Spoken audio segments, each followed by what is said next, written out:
নমস্কার বন্ধুরা, আমি অর্পিতা। আশা করি তোমরা সবাই ভালো আছো। আজ আবার তোমাদের সাথে কিছু অভিজ্ঞতা শেয়ার করতে এলাম। তবে এই ভিডিওটা একটু আলাদা।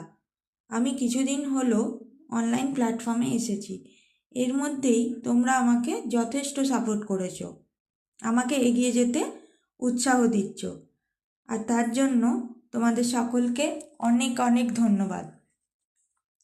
তোমরা অনেকে আমাকে এই দেশে এসে আমরা কিভাবে শুরু করলাম, কি কি সমস্যার সম্মুখীন হয়েছি আর তার সমাধানই বা কী তা জানতে চেয়েছ। সকলকে আলাদাভাবে পার্সোনালি রিপ্লাই দেওয়া অসম্ভব বলে আমি এই ভিডিওটা করলাম, যাতে একটু হলেও তোমাদের সাহায্য করতে পারি।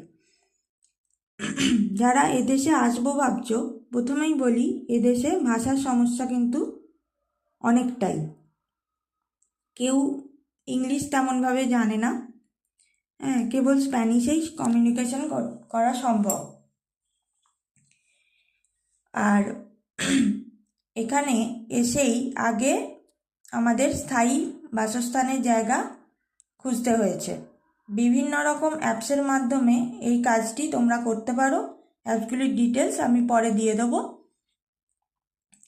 মাদ্রিদ বা বড় কোনো শহরের আশেপাশে বাড়ি ভাড়া মোটামুটি 900 থেকে 1500 ইউরোর মধ্যে। তবে বাইরের দিকে ভাড়াটা একটু কম, কিন্তু সেক্ষেত্রে ট্রান্সপোর্টেশন চার্জ এক্সট্রা লেগে যাবে। তবে ট্রান্সপোর্টেশনের ব্যবস্থা এখানে ভালোই। এখানে এক ধরনের ট্রাভেল কার্ড পাওয়া যায়। সেই ট্রাভেল কার্ড দিয়ে সমস্ত মানে বাস, ট্রেন, মেট্রো সমস্ত কিছুই অ্যাভেল করা যায়। এখানে তোমাদের জানিয়ে রাখি, এখানে ঘর কিন্তু তোমরা ফুল ফার্নিশড পাবে। আর রান্নার জিনিসপত্র মানে বাসনপত্র থেকে শুরু করে সমস্ত ইউটেন্সিলস, সমস্ত মানে গ্যাসের ব্যবস্থা বা ইলেকট্রিক যে এখানে ওভেন পাওয়া যায় বা মাইক্রো ওভেন, সমস্ত কিছুই তোমরা পেয়ে যাবে। আর ঘর ভাড়া পাওয়ার পরে সবথেকে জরুরি কাজ হলো এখানকার স্থায়ী পুলিশ স্টেশনে গিয়ে রেসিডেন্সিয়াল সার্টিফিকেটের জন্য অ্যাপ্লাই করা। এই রেসিডেন্সিয়াল সার্টিফিকেট পেতে তোমাদের 1 মাস মতো টাইম এরা নেবে।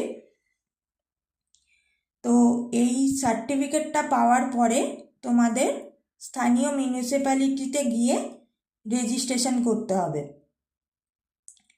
আর সেই কাজটি হয়ে যাওয়ার পরে তোমাদেরকে হেলথ কার্ডের জন্য অ্যাপ্লাই করতে হবে, পাবলিক হেলথ কার্ডের জন্য।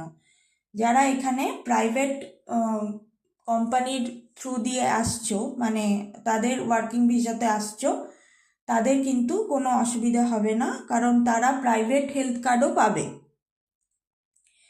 কিন্তু যারা মানে ট্যুরিস্ট ভিসায় আসছো কিংবা অন্যান্য কোনো ভিসায় আসছো, তাদের জন্য কিন্তু অবশ্যই পাবলিক হেলথ কার্ডটা প্রয়োজন। তাই জন্যই ভারতের কিন্তু মানে এখানে ভারতের কোনো ডাক্তারের প্রেসক্রিপশানের ওষুধ কিন্তু তোমরা পাবে না।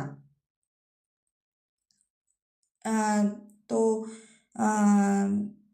তোমাদেরকে সাজেস্ট করব আগে পাবলিক হেলথ কার্ডটা অবশ্যই বানিয়ে নেওয়ার কথা। কিন্তু এখানকার আরেকটি সমস্যাও আছে, সেটা হচ্ছে যে ডাক্তারের অ্যাপয়েন্টমেন্ট কিন্তু সঙ্গে সঙ্গে পাওয়া যায় না। এখানে শুধুমাত্র মানে হসপিটালাইজড হলেই কিন্তু এমার্জেন্সি হিসেবে ধরা হয় সেটাকে। আর আরেকটা জিনিস যে এখানে কিন্তু ডাক্তারের নাম লেখালে যে সাথে সাথে সেই দিনকেই অ্যাপয়েন্টমেন্ট পেয়ে যাবে, মানে ডাক্তার দেখাতে পারবে, সেটা কিন্তু হয় না।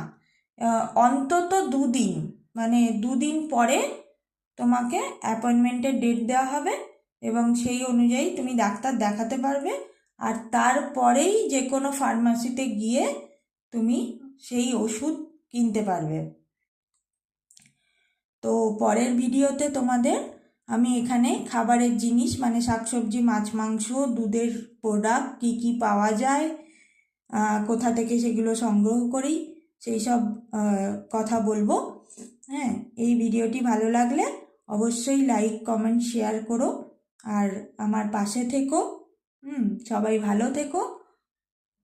আজকের জন্য টাটা।